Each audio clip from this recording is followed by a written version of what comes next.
this line. And that's if you get a drive up. Now, a drive up is someone someone whose friend lives in Staten Island or Brooklyn and says, fuck you, I'm not taking you there. I'm going to take you to the World Trade Center and then drop you off at a taxi and they'll take you. Because if a drop-off comes up, you don't have to be first in the line.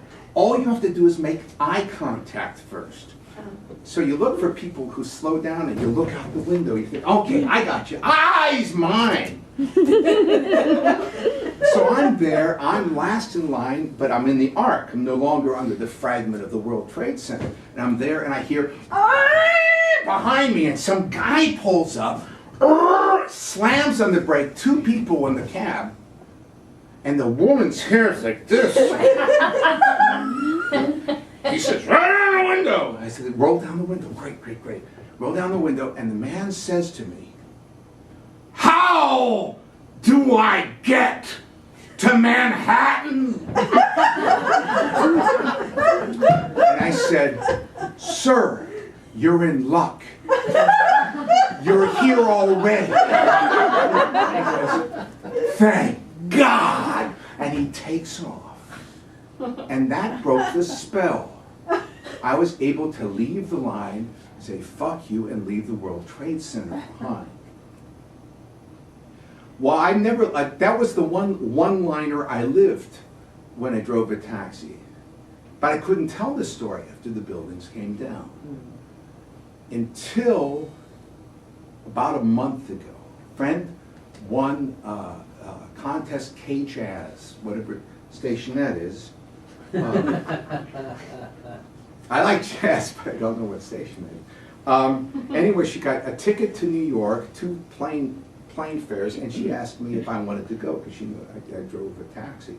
So I went, and I went down to what's now called Ground Zero. I'd gone there after my friend had died.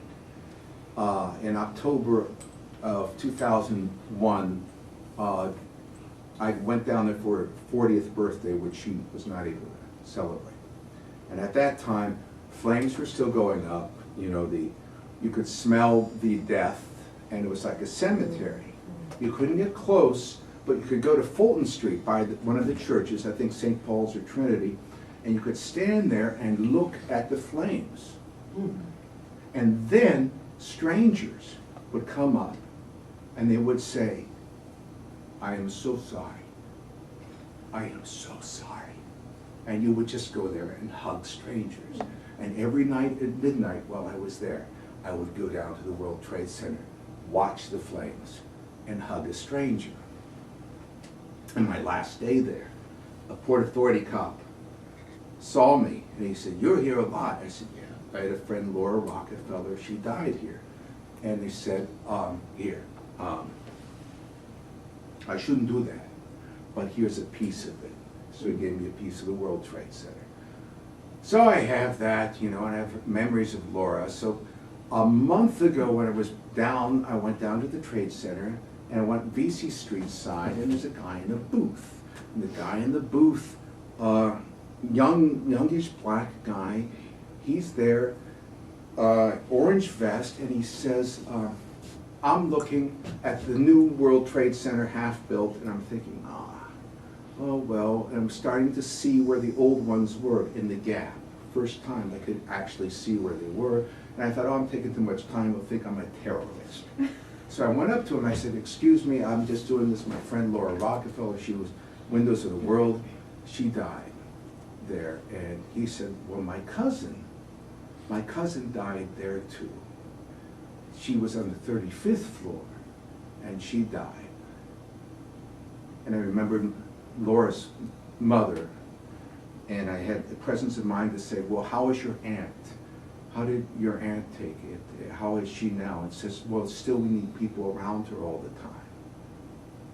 And then he said, but this is why I took this job. I told her, I'm watching the new one being built, and I'll make sure they do it right this time. And then we put our arms around each other, hugged. I told him the story that I just told you, and he laughed.